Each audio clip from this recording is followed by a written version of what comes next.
Okay, I think the government's getting way too involved in this marijuana thing, in Washington in particular.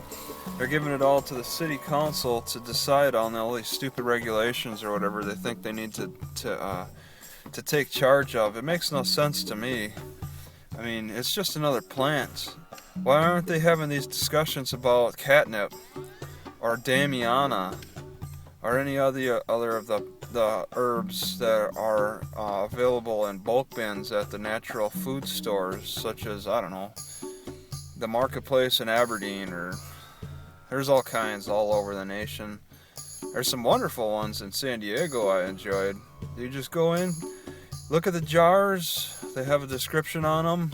You choose which one you want, scoop out the amount of herb you want. They're all various prices, some ranging from $9.99 per pound to uh, the red Panax ginseng is $89 per pound. So you may want to watch how much you buy of that. You don't need a lot of that anyway. But I don't understand why marijuana just can't sit alongside these other herbs in a jar alphabetically. So you'd have in alphabetical order marjoram. No, it'd be marijuana then marjoram. I'm not sure what would be before marijuana, but that would be the spice. I mean, marjoram's more of a spice. A lot of these herbal stores tend to separate the known spices, which marjoram isn't maybe a known spice, but it's not a very popular one. It's pretty good. It just depends on how you mix it together. No, marijuana would be more the herbal in the herbal medicinal section, but I mean call it recreation because I don't take catnip, I don't take lavender, I don't take dandelion leaves. I don't. They're not exactly medicinal. I try to force them down my throat every so often. I'd call it vitamin pills. And you know the perfect vitamin pill is dandelion, alfalfa, which that should probably be debatable because alfalfa, man, that really tightens up my throat. It's awful.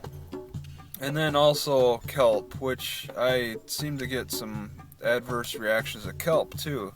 So this perfect vitamin may not be so perfect. You may want to consider other herbs, and that's the thing about herbal therapy is you want to constantly rotate out different herbs. I mean, there's hundreds of them out there, and to think just one is all you need. I mean, you can really enhance the effects of marijuana by taking other herbs anyway. Marijuana and catnip, marijuana and damiana, marijuana and I don't know, some testosterone booster or some relaxant, maybe marijuana and valerian. Marijuana and hops, they're cousins. Hops is used in beer to bitter it up.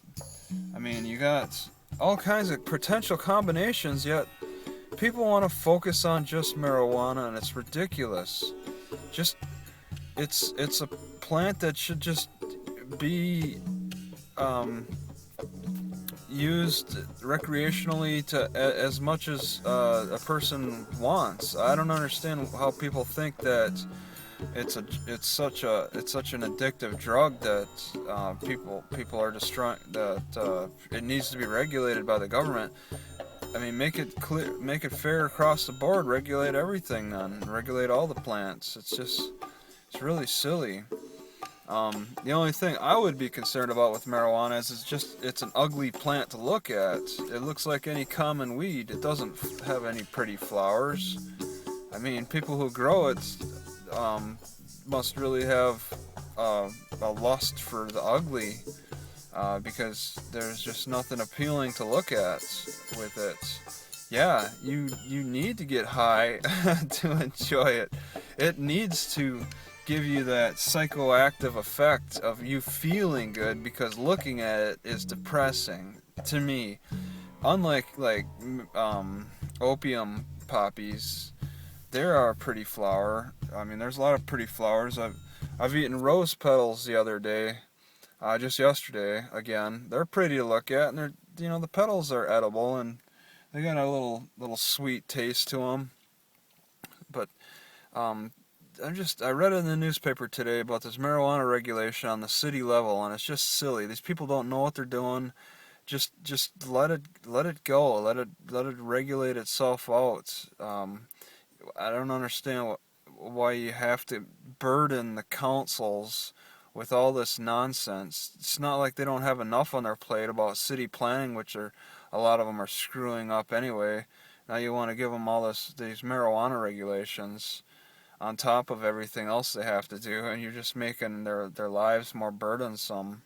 You really need to set better the state needs to set better guidelines for how they're going to handle it. I think the Fed has it perfect. They're not getting involved. That's simple. Just don't get involved. You don't require the city to get involved. Don't require the state to get involved. The federal government's not getting involved, okay?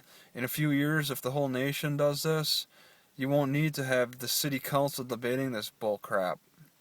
Okay, thanks.